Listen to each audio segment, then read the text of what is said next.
Hi, I'm Timothy Alderman. I'm here with Nicholas Anderson. He's going to tell his story. Good morning, Nicholas. How are you today? I'm wonderful, Lee. It's good to see you and to spend some time with you this morning, and I'm grateful for the opportunity that I had to share my story with you guys. Well, let's start out. When is the earliest you ever got in trouble in life? The earliest I ever got in trouble, besides with my parents, was probably with the police. I was probably 16 at school. I had a bad parking decal, and the cop was going to tow my car. I created a scene, and he searched my car, found a pipe, and then I was 16 years old and went to juvenile detention. Were you smoking weed? Smoking weed. I had tried a lot of other things, but at that point, that's all I got caught for.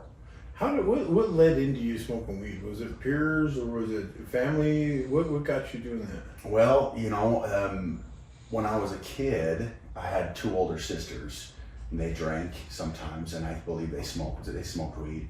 But I saw them, and I had tried alcohol when I was real little, about 8 or 9 years old, and so, things progressed. I started junior high. I wanted to see what marijuana was like. Had some buddies that did it, and he said, let's go do that. And so that's what I did. So let me ask you this. So you tried marijuana for the first time, and you'd been doing it for a couple of years by the time you got arrested, right? That's correct, yeah. So then you went to juvenile hall. How was that experience for you? Well, when I first went there, you have to strip down. They kind of hose you off. It was a pretty traumatic experience for me growing up in the household that I did. I grew up in a pretty LDS household, and so from there, I had my secrets, but in public, I was this individual. I was supposed to be, a football player. I was supposed to be the good kid. But all my secrets were kind of out. But juvenile hall was, they were going to let me go. But my dad says, no, let's try to get a lesson out of this. So I spent a few days in Farmington Bay. So you grew up here in Utah? Yep. Oh man. So did you learn anything from that? At that point, I think I learned that I didn't like jail. And, but at the same time, it wasn't enough to help really change my behaviors. I knew at a young age that I could really manipulate my way through a lot of situations, even through probation. I could, when I was a kid, I got through the probation. I still was, sneaking out at night, after my PO would come and see me, and I was still doing whatever I want, not following the rules. And then to everybody else, I was saying, look at me, I'm doing the right thing. Sure. Having this kind of double life as a young man. So you went to juvenile hall. Did you graduate high school? I did graduate high school. So did you, from that time, from you were 16 to 18, did you have any more issues with the law? No more issues with the law, but I did experiment with a lot of different drugs. I was on the football team. I hung out with some of those guys, but I was like, on the weekends, I was partying, I was drinking, just using ecstasy, using acid, mushrooms, like all of that stuff. Yeah. So what happened after you graduated high school, did you go on to college or anything? No, after I graduated high school, I got a job, I got my own place, but my partying was out of control. I began to start with methamphetamines, and I was still doing a lot of different things. I didn't make it on my own, obviously. I moved in with my parents. They had moved to Salt Lake because my dad worked out there. And so I decided to move out there. And when I did, I didn't have any of my friends out there. And I got, I was curious about religion. I was curious about, where I came from, who I was. And I began to kind of soul search that way. And I ended up going on a mission in in September 11, 2002 was when I went to the MTC, and I went to Singapore. The LDS mission. LDS mission, correct. So that was you. That's a big jump. You went from using drugs, being out of control, to an LDS mission. Yeah. How was that? It was, for me, it wasn't something that was pressed upon me in my household. We were kind of active, but not really, it wasn't like my parents really wanted me to do it. But I did, it's something that I wanted to do for myself. I did feel like I came from somewhere. I did feel like that there was a God, and and I wanted to search that out. And my mission was the best experience I ever had in my life. It was, I went to the Singapore mission. I spent time in Malaysia, East and West Malaysia, and Sri Lanka. And the most important part about my mission that I learned wasn't the spiritual side, which I did learn a lot spiritually. I learned a lot of different religions. I learned that there's variety in life. Yeah. But the judge wasn't fooled. Told me a little bit about myself and about what was gonna happen in the future. And my son was even wearing the shirt that says "My dad is rad." Wow. And I was so proud of myself, but I was deceived again, because it was self-deception at its finest. Yeah. Telling myself that I was doing good, telling myself that I was in this place when I didn't even have a decent job. I was working at Applebee's, right? And working around people who were still using, and being around people who were still using. So what the judge said came to pass. And my parents had let me live there for a little while. I was on probation, and the first day of probation, I didn't realize my PO was going to come to the house, and he did. And I opened the door, and then I immediately shut it, and then I took off to my room because I had to go clean up a mess. And then he came in after me, and then I hurried and shut the door and locked it, and he kicked it in, and there was and then he told me in that moment, he said if you tell me the honest truth, exactly what's happening, he said, I might give you a chance. And I was trying to lie. And he saw through it, yeah, and violated you? Put me in cuffs. Mm. But what happens when there's drugs my son lived in the next room. Oh, so DCFS. DCFS came again.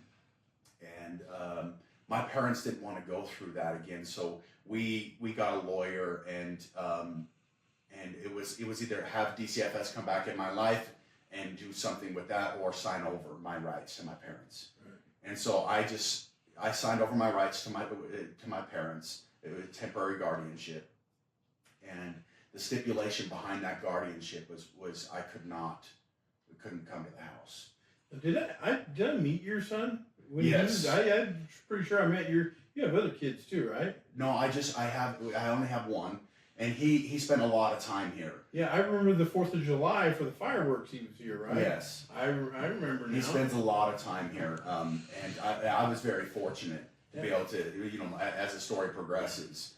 The guardianship was the best thing I ever did. I did that. It was hard, and I went to, there was a couple of times my dad says, we're done with you. You can't do this. They're going to take Avon, and we're not having that. So he gave me the title to the car and a couple $100, and says, that's all I can do for you. And he changed the locks on the door. And that's tough love. It was tough. Yeah. And my mom was, she was devastated, and she was in the background. My dad's, he took a stand for his family and for me. Yes. Necessary stand. Yes. Today, I always tell my dad the best thing you ever did for me was change the locks on the door. And there was a few more instances where I would show up and I had nowhere to go, and the doors were locked, and I came in through the window and I stayed on the bed, but every time they would call the cops. And I wake up to 2 police officers there, and then on and on it went. Got more charges, and I did more treatment, and then there was more charges that came, more programs. I did it's a program called Dora, and then I did that for a while. I violated again. I was back in jail, and then they were going to sentence me to a program called the MRC. The MRC is a Davis County ran program, and while I was in there, they lost funding to that program.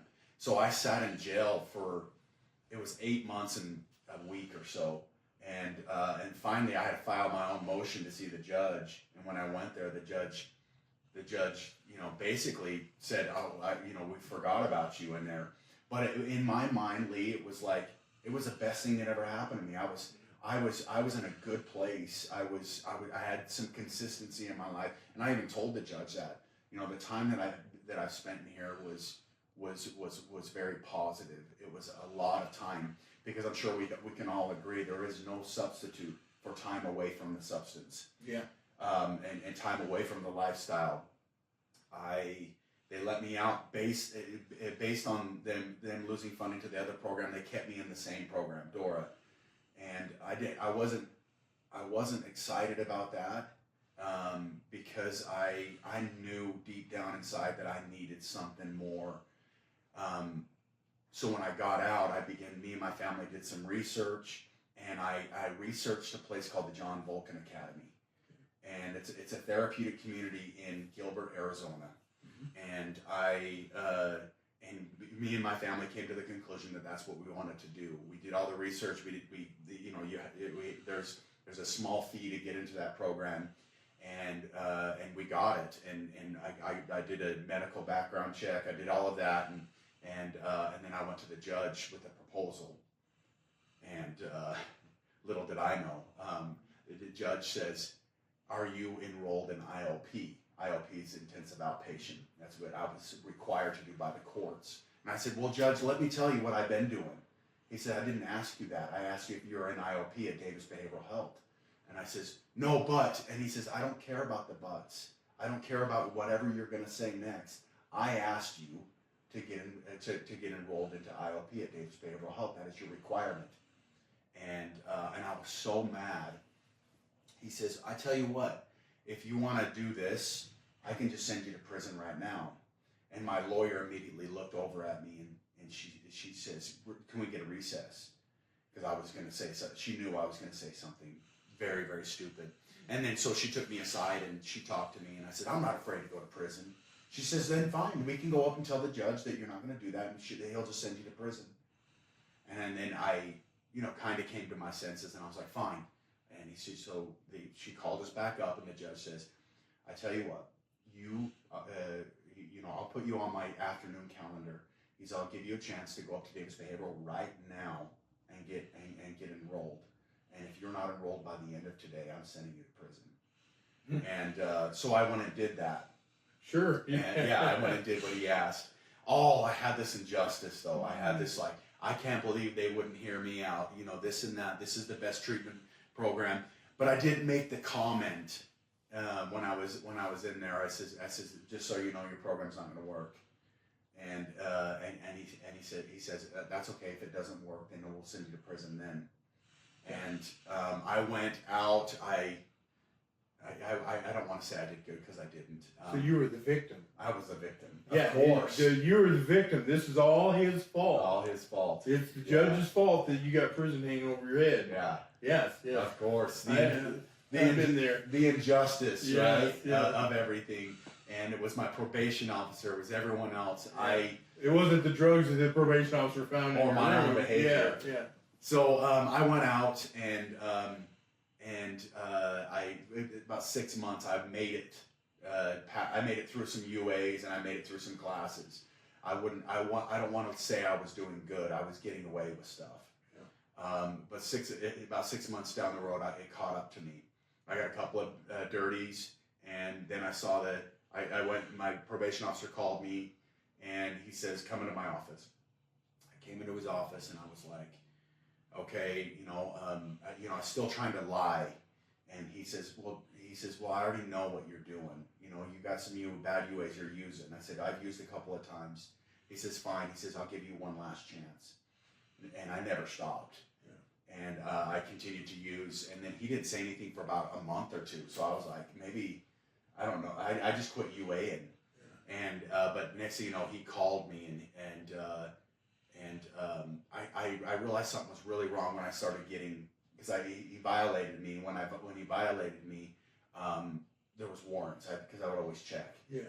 And I had a warrant, so I didn't know what to do. I was either going to go on the run or I was going to go check in. And I knew I was tired. I just was. I was tired of everything, seeing the judge. And I went to my probation officer, and I don't know what came over me, but I just went there and I just basically told on myself. I told everything that I was doing. I said, I've been pulling the wool over your eyes. I've been using the whole time. I've been committing felonies. I've been doing all this. And he says, I know, Nick, that I told you that if you told me the truth, I could work with you. He says, however, he says, it would be unethical for me not to take you to jail today. And I says, and I says, I understand. So we went to jail. The judge told me all the things that he already told me. So I thought I was going to prison for sure. I saw in the section, I saw flyers for Red Barn Academy. Yeah. And I still was under the hope that I wanted to go to the John Vulcan Academy. And I told my lawyer that, but I did write a letter to Red Barn. And then the executive director came to interview me, and that was Alan? No, that was Michael. Oh, okay. I don't know. Alan wasn't here. Michael was the old executive director. Okay. Rich Hawes' son, the founder. Oh, okay. The founder's son. Yeah. And he told me a little bit about myself. In those moments, he called me a liar. He called me a cheat. He called me a bad father. And in the moment, I was like, how dare he? Say those things to me. But in the end, Lee, he says, the good news is there's a place for guys like us. Yeah. And I thought to myself, I can have what this guy has. Like, I mean, you could just tell he had his stuff together. You could tell that he was happy. You could tell, and I was like, this guy's, like me.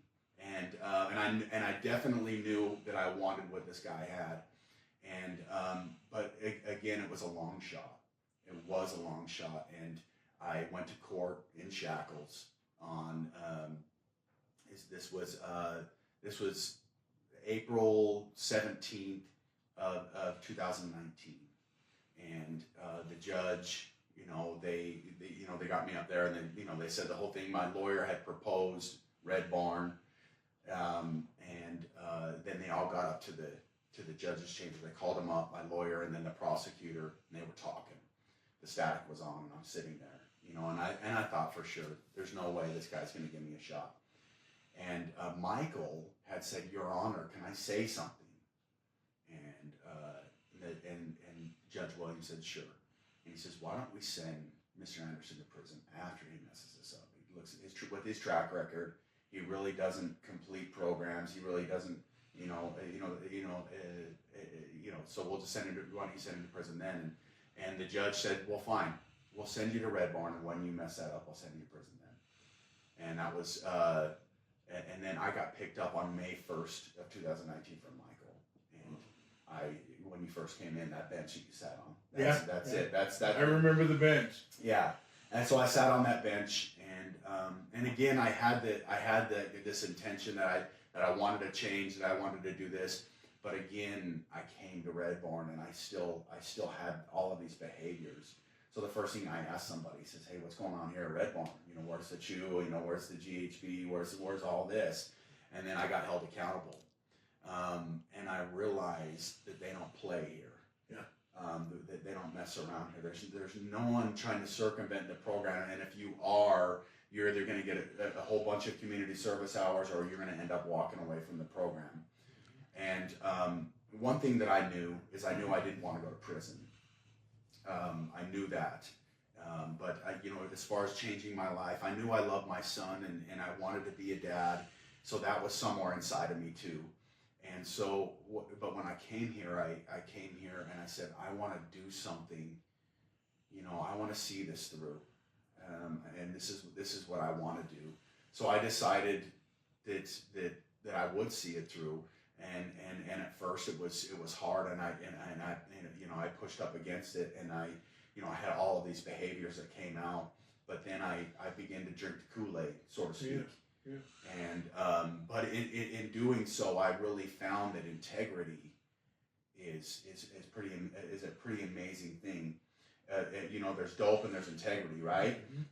Dope, no matter how much I took, I could not feel that black hole that was in my chest. I couldn't feel.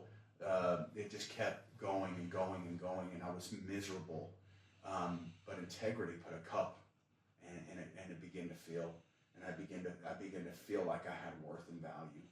I began to feel like all the things that I learned from my parents as a kid, that I could become those things again. And I was told, you know, all of the dreams and aspirations that I had when I was a kid, put it back to the forefront of my mind. What do you? Let me interrupt you for a second. Let me ask you this: when was your aha moment? This is it. I'm bottom. I have to change. Was this when you're in Davis County Jail waiting to come to Red Barn, or was it when you were in Red Barn? I think it began when the day Michael told me that I could have what he has.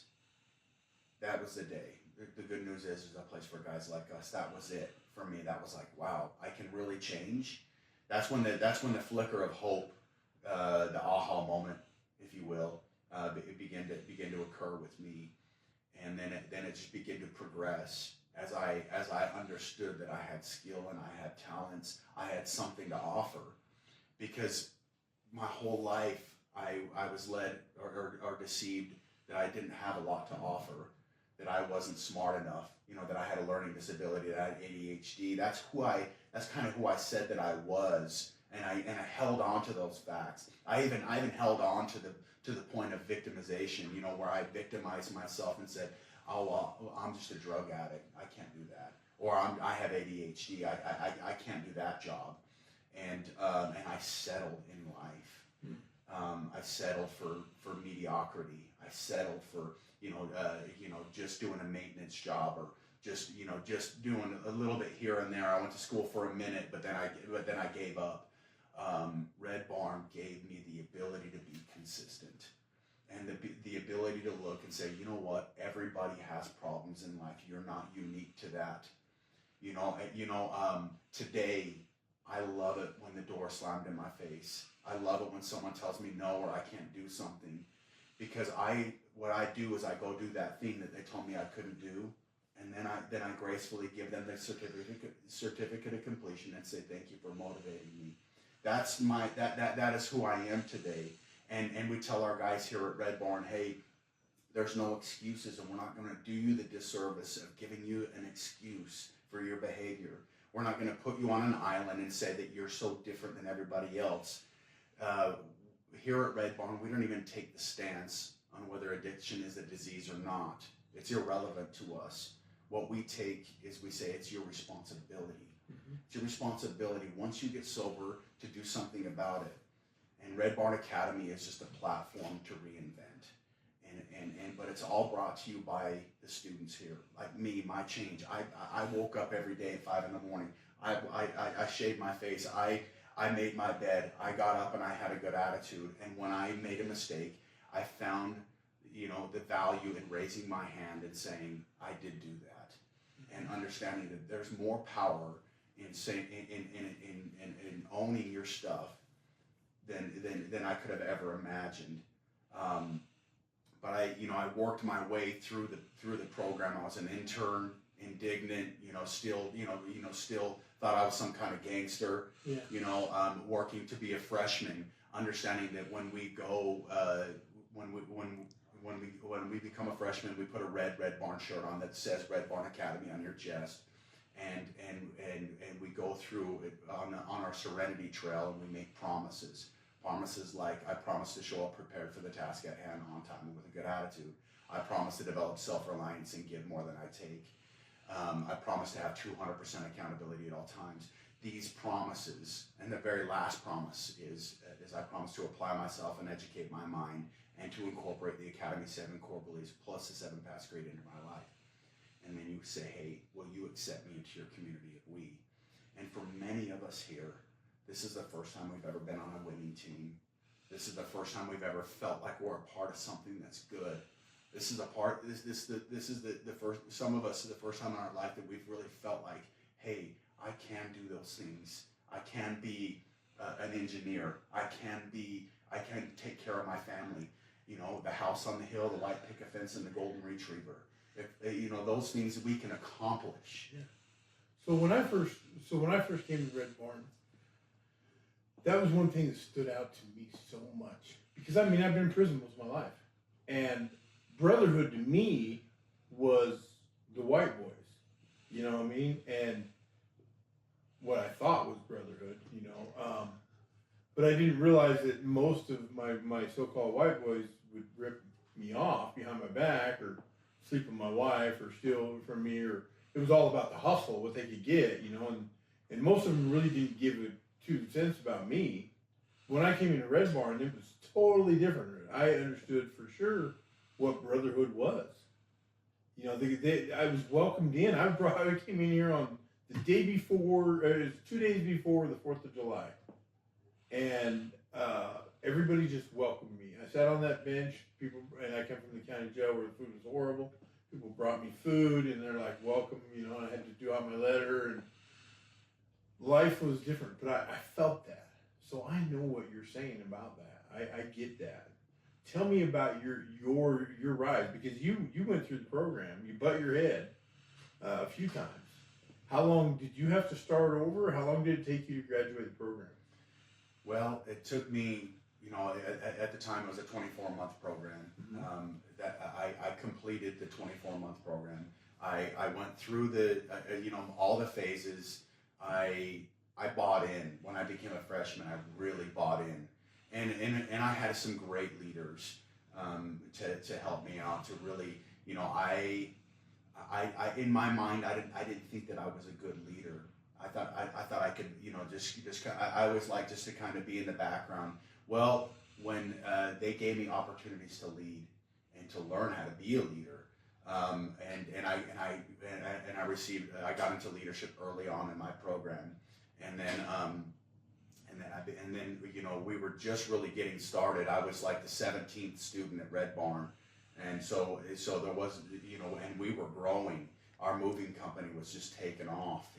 And so I was a crew lead in the moving company, and then I realized the value of really a hard day's work, but not just a hard day's work, but the definition of what camaraderie means. You told me so. I think when I first got here, you told me something about when this place first started, because I remember you telling me you were one of the early ones, that they were going around door to door knocking and to mow people's lawns and stuff like that. Yeah, that's what we were doing. They were knocking on doors, and we had one of our board members lived in a wealthy neighborhood, and so we got to go knock on his neighbors' doors, and then mowing their lawns, and then we bought a couple of lawnmowers, and we had a little small trailer, and we stamped Red Barn Academy on it, pulling it by a 2001 F-150. And then we got some, you know, we got some partnerships with like the Utah Food Bank, and with Bountiful Food Pantry, and then we could continue to get more students as Utah County was really on board with what we had going on here. We had some pushback from Davis County, and even Weber County, and Salt Lake County was just doing their own thing. But once we got the okay from the prosecutors in Utah County is when people started flooding in here. I was lucky to come from Davis because you know, my judge, you know, really believed in our program. Same with the prosecutor, but overall, I think, you know, the Red Barn Academy represents the opportunity for men to be able to live a valued-centered life. And I think everybody that's listening to this today, Lee, I think we can all agree that somewhere inside of us, we want to be good. We want to do the right thing. Sometimes we get caught up in the idea of who's right, not what's right. And so who's right? If you have the dope sack in your pocket, you're right all the time, and it feels good to be that guy, but it's not lasting. And there's no substance to that, and there's always it's always a dead end, and it's always met with, you know, the back of the back seat of a cop car, or worse, some of our friends, a lot of people that we know they end up dying or doing a life sentence in prison. There's very few of us that truly get the opportunity to change their life. And I believe in my life today, I believe I have changed my life completely. My life by any means is not perfect. But I have a good life. I worked towards, going through the program, being in leadership. I was a house manager. I helped run the program as a student. And then I decided that I wanted to stay longer. For a lot of reasons. Our old program director, Alan Farringer, he was the one that pushed the third year, really, because we stayed here 2 years to beat the prison sentence. Yeah. That's why, that's mostly our motivation. And we want to always say, well, I'm here because I want to, but are you truly? The third year is just that. That is showing that you're here because you want to be here, because you want to make those changes. Because after you've been here 2 years, you're off parole. You're off probation. Yes. And so that third year is entirely about change. Yes. Yeah, I get it. I mean, and it's really a good year because that year. Tell us about what people see. I'm taking you over here, and I apologize for that. But tell us about that third year. What did people really accomplish in that third year? Well, what happened is on April 15th, I received a phone call from AP&P. This was in 1921, and usually when you get a call from your PO, it's You're not in trouble. Yeah. So one of our admin at the time, he says, Nicholas, you got a phone call from AP&P. I'm all great. Here we go. And he says, hey Nicholas, he says, we're gonna put in for your termination. And he says, you're done with probation. You're not on court probation. You're done with AP&P. You're done. And in that moment, I was like, I wrote in my journal, I'll never forget saying, that today I'm here at Red Barn Academy on my own free will, on my own accord. I had already decided to stay the third year. I was prompted by, some of the leaders, some guys who had been through it before me. I wasn't exactly sure that I wanted to do that because I was like, I already put 2 years in. My goodness, like how much more can I do? But realizing that I still had a long ways to go. I had learned how to become a good man, right? I had learned how to do the right thing. I went through the motions. I could do it, but there was the biggest component for me was my ability to be able to be a dad. Yeah. When you think about fatherhood, you think of wife, husband, house, golden retriever, and that's not my reality. Right. The reality is I have to ask permission, and sometimes they have to say, I have to understand that the answer is no, and hey, we don't trust you yet. What are you going to do next? Now that you're finished with Red Barn, and they all expect you to go right back. Yeah, and then the victim comes back.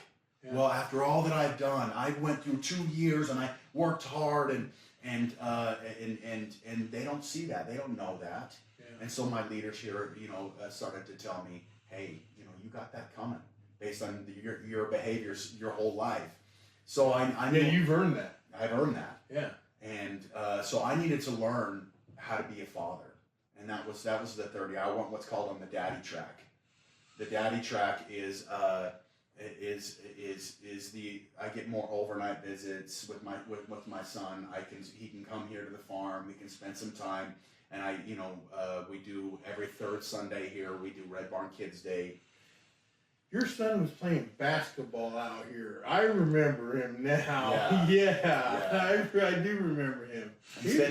How old is he now? He's 11. Yeah, so he was like 8 years old or something like that then. But I remember him out there shooting basketball. Yeah. And sorry, I got it. A little nostalgic. Oh, it's okay. And that's what it's all about. It's about understanding what being a dad is, and that's what Red Barn taught me. That's what my third year was about. Everyone has their own path. Some people go through an education track, like where they want to do uninterrupted college for a year, because you know as well as I do, in the real world, when we have rent, when we have our kids, when we have all this, how difficult is it for you to go to school? But here, during your third year, you can do it uninterrupted. Yeah. And you can do that. But more than anything else, the biggest reason looking back on my third year, or what I learned is I learned how to make it about somebody else. Yeah. I learned that it wasn't about me anymore. It was about the newest guy in the house.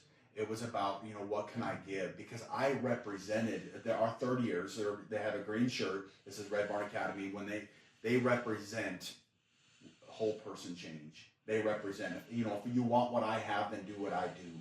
And we have 10 master residents here at Red Barn, and they represent, and they are awesome. They're rock stars. And not just everybody can stay a third year. You have to apply for it. You have to ask for it. You have to be contributing to the house to do it. If you're not, and you're just wanting a free ride, that's not the way we roll. Right. You have to put your part in. And of course, if someone has to stay a third year, we'll find a path. We'll help you find a path to do that. But if you're not contributing, we've asked some master residents, hey, look, maybe it's time for you to go do life. Because that's the last thing that we want to do here at Red Barn is put you in a bubble where you're afraid to progress, and so we help you take the next step, and then the next step, and then the next step. So let me get rid of some illusions that people have out there. As you know, this podcast is going to go out of the prison, mm-hmm. And one of the things that I've heard often is, well, if you go to Red Barn, at the end of it, there's $20,000 in a gold watch waiting for you. And I've done my best to let people know that that's not the way it works. That you'll walk out of there and you'll be a changed man, and they'll help you get a job and help you get on your feet and do it yourself. But there's no pot of gold at the end of the thing. What is a transition look like for somebody? Let's say somebody comes in here that's from the prison. They say, well, after I'm done my time, I want to learn how to live on the streets again because I'm institutionalized. I need to learn how to be normal. I need to learn how to adjust. And I think the Red Barn might be a place for that. What would a path for them look like? Well, there's two separate paths. At the end of the 2 years, you can start what's called your workout. Or if you stay to the third year, you still start that workout at the end of your third year. So the workout looks like, you get a job in the community. You still stay here for free. You save up all your money. But you're not, at this point, you're not just going to have you're not going to be flipping burgers at In-N-Out. You're not going to have a labor job. You're going to have a real job because you built those skills all the way through. So when they go to that interview, they say, hey, you get to kill the interview. And then they look over at their partner and they say, hey, that felony policy that we have, we got to make an exception for this guy because there's something special about him. We help our guys understand their value and worth and how to land that interview to get that great job. And so when they get that job, they stay here. They save all their money, and then usually after their first or second check, they're like, hey, I want to go buy a little car. They go buy themselves with their own money a little car. And then at the end of the 3 months, they can do one of two things. They can ask for an extension of their workout to save more money, live here for free, or they can go live in our graduate housing. Our graduate housing is $500 a month right here in Farmington. And the new apartments they put up over here. I remember you were building them when I was here this last time. Yeah. So it's a 4-story building, and you get your own room. I mean, it's like it's dorm style living. Mm-hmm. You have your own room, but you have common area. And then you can do your thing as long as you want. We encourage all of our graduates to go through that process because as well as I do, living is where you live is very, very important. Yeah. If you're living in the graduate housing with other people that are in the same mindset as you, you're going to walk that path. But if you go off back to say mom and dad's and they're users or do drugs, what are you going to do? Yeah. You're going to fall right back in the same path. Yep. And everything that you've learned at Red Barn is going to be undone. We believe in being self-sustaining and self-reliant, and we want to teach our guys, if you need something real bad, come and talk to Red Barn. Come here. Yeah. Don't talk to mom and dad. Come over here and say, hey, what can we do to help you achieve that yourself? And then we will come together and cooperate. So it's brought to you by you. and that's the most important part, because there's nothing worse, Lee, when you say, hey, mom and dad, can I borrow this? And then you can't pay it back, and then you're down the, and then you're down the same path. You don't need a handout. We don't need a handout from anybody. That's why, our model here at Red Barn is we are self-sustaining and self-reliant. We don't take any government money. Everything is earned by our students, everything. When you go to work, you are, when you go to your dorm and you look at the lights, you help pay the bill. You work for our moving company, our thrift store, our restaurant, you're contributing to the household. And it does cost a lot to run a facility like this. But what's awesome about it is every one of our students has skin in the game. Let me put a plug in for your thrift store. We're going to go, after we're done here, over there and buy a bedroom set you guys have over there. Heck yeah. We like it. We're like, yeah. But, so let me ask you this. All right. So I asked this question to the other side academy. Is your program for everybody? Is your program a 100% success rate? Absolutely not. It is definitely not for everybody. We do have our hard stops. No charges of arson, no sexual crimes, capital crimes. We've had one guy here on a capital crime, but it's likely you're not going to be able to get here with those types of charges. Some real aggravated charges, depending on what it is. Like we can accept you here at Red Barn, but it's much more difficult from the Board of Pardons or something like that to get someone like that here. But one thing that I can say is we will fight for everybody. Doesn't matter who you are. I will help find a place for you that's right for you. I don't care. I don't care if you're going to Odyssey House, which I love. I don't care if you're going to the Haven. Wherever your path is in life. I think you should go. You should go do that. Yeah. The most important part of our message is that we are all. We're all together in all of this. I needed Red Barn because I needed a dose of act right, because I didn't know how to act. Some people need to be on meds. If you're on medications, you can't take that here. But there are other paths for you. And some people come here and it's they're if they can't make it, maybe they have a breakdown, or maybe we didn't see something that we should have, and they need to have a higher level of care. We're going to help transition you and help you get to where you belong. Because the last thing that we want to do is set someone up for failure, because 99% of someone who walks away here without resources will commit a crime. And our responsibility is to help you get somewhere so that you don't have to do that. So what is your success rate upon graduates? With our 2-year graduates, it's 50%. That's pretty good. That's way good. That's and I think the only one that can boast that level is TOSA. And I've never heard of any other program meeting anywhere near that. And I think that's pretty incredible. Yeah. And then if you complete a third year, it's 85%. Yeah. And that's unbelievable. I mean, it was believable because I've seen it, but that success rate, there's no state-run program in existence anywhere in this country that can boast that. And believe me, I know. I've looked. And but Red Barn is hard. It is difficult.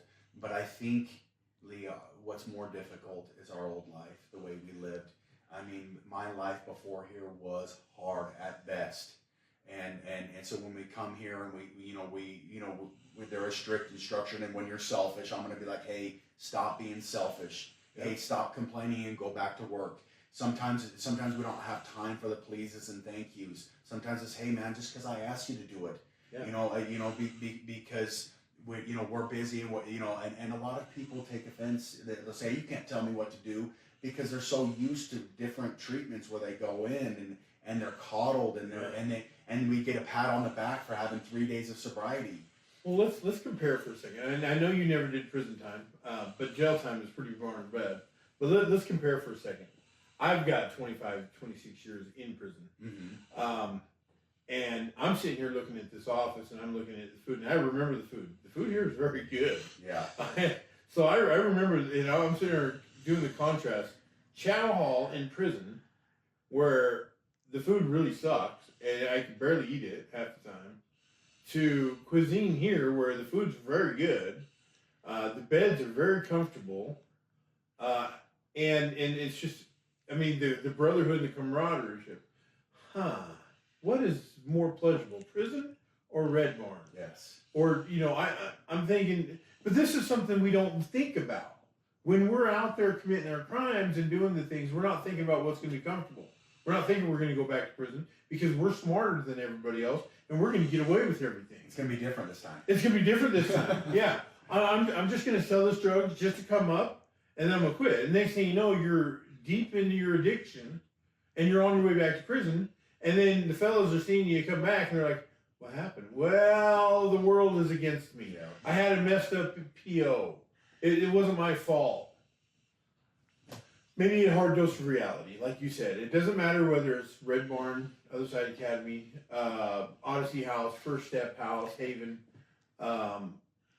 There is something out there for everybody. Yeah. And no matter how bad your life is, no matter what kind of dirtbag you are, you can change. You can change. I mean, I've seen Dave DeRocha. I know I keep coming back, and you guys are two different organizations, but the reason I come back to him is because he led the kind of life I led, in and out of prison. You know what I mean? The same kind of things, and he changed his life. He did it with the program in California called Delancey Street, but it just goes to show that no matter what kind of dirtbag you are, and I've seen when I was in Red Barn. There was a guy that was doing your construction crew, driving that white truck. What was it? Big old giant guy? Yeah. Did a lot of fit time. What was his name? Nathan. Nathan, yes. This guy should have been in prison for the rest of his life. I would love to get his story. I don't see how he's doing. But he was super huge, too. That guy had muscles coming out of everywhere. But he never should. He should have been in prison. He changed his life and became a force. And I'm sitting here listening to your story, and I'm so proud of you. What you've done is amazing, and you're continuing to do so. And the path that you've taken to stay here and help people, long after you graduated, and you're saving lives. I mean, let's just not hold back here. You are saving lives, literally. And I look at it like this is what I owe, because if I got what I had coming, I would be in prison the rest of my life.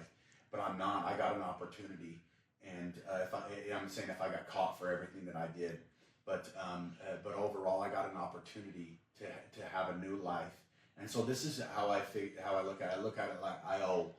I need to balance the scales in my life, and every single presentation that I get to go and do, every single jail I get to go talk to guys, every opportunity that I get to let someone know that you are worth it.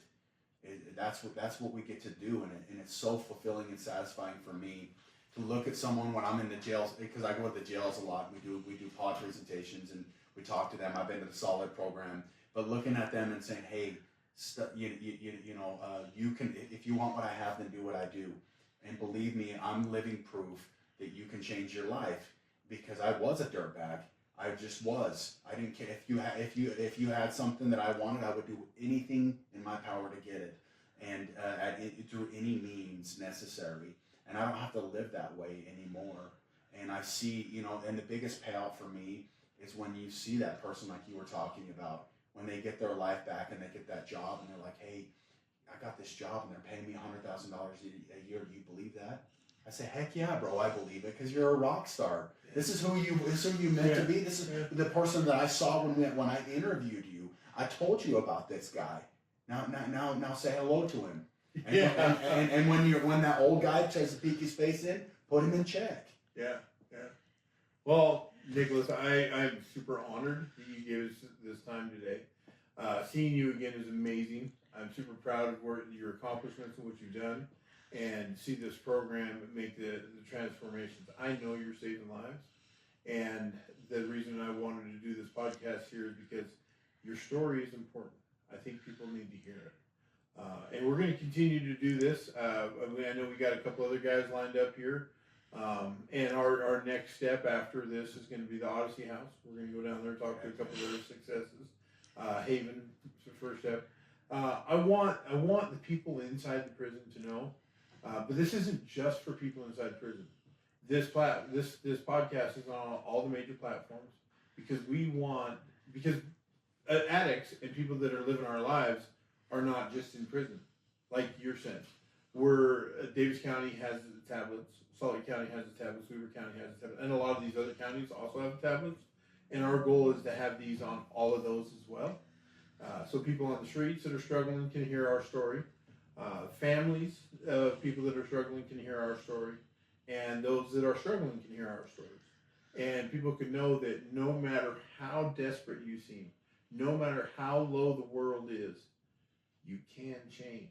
Yes. There is a path to a better life that doesn't involve jail cuisine. Yeah. And, you know, with my belly, you can tell I'm focused on the food, but I want the good food. But anyways, again, thank you so much for spending the time and coming here to join us.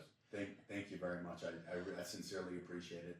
And if anybody wants to come to Red Barn Academy, the first step is to write us a letter. And write us a letter. We'll do an interview. And even if Red Barn's not for you, we'll find a place for you. We have resources. We have people who really, really care about us and want our success, not for the benefit of them, but just to watch you succeed. Amen. I like that. That's perfect. We will put your information up on our website and our Facebook for contact information. So I know this to be suited. So if somebody is interested in coming to the Red Barn, can their family make their arrangements for them? They can definitely call, and we love that. But I want to hear from the individual more than anything. But you know, a lot of times mom calls, grandma calls, you know, brother calls, and says, "Look, hey, you know, my loved ones at the Utah State Prison. They're in Gunnison. They're in Salt Lake County Jail. They're in Weber, and I give them the information they need." You can go on our website and send us an email, and I'll send you back an email. It's a flyer, get you the info that you need. And even if you're like, hey, my loved one's on a medication that can't come, I'll be like, hey, let me get you in touch with Odyssey House. Here's their telephone number. We can do that as well. So if the guy is sitting in prison and he's listening to this podcast right now, what would the address be that if he wanted to mail and come out here? And that's the first question. The second question is, if they wanted to try to get a time cut, maybe cut their last year off their sentence and come here for 2 years. I have heard of the Board of Pardons occasionally doing that. Would that be something you guys would advocate and maybe help them with the Board of Pardons, send a letter to the board? Oh, heck yeah. We would definitely send a letter to the board. And we would like to work with them better. And so more, because they can parole out to Red Barn. They can, that's approved. But what they run into is sometimes when they get here, they want them to do a thinking for a change, or they want them to do ILP or something like that, and they can't do that here. A lot of POs will work with us and help some workarounds. And if you must do some courses while you're here, cool, we'll help you do that. But overall, we like our curriculum. And if you want thinking for a change for a 7th time, let's get it at the end of the stay. Right. But overall, if you want to come to Red Barn, write me a letter, 1200 West Red Barn Lane, Farmington, Utah 84025, and we're, you can always give us a call, and you can call me 385-382-5522. That's my line. You can get to me anytime. We're here to help as long as you are willing to put in the work, as long as you've had enough and you're tired and you're sick and tired of being locked up, you're sick and tired of your bad behavior. We don't want you to come here if you don't want to change, because what's going to happen, you're going to end up walking away anyways. So don't waste your time and don't waste our time. If you want to change, call me, and then we'll have a direct conversation, or write me a letter. Great. Again, thank you so much, Nicholas Anderson, yeah, for giving us this time and blessing us with your presence. This has been super exciting, and I'd like to come back and visit you in a couple of years and do this again. See, the progress. But thank you for making all this available. Of course. Anytime. You can call me anytime if you need anything, and I'm happy to have you anytime you want to come back. Excellent.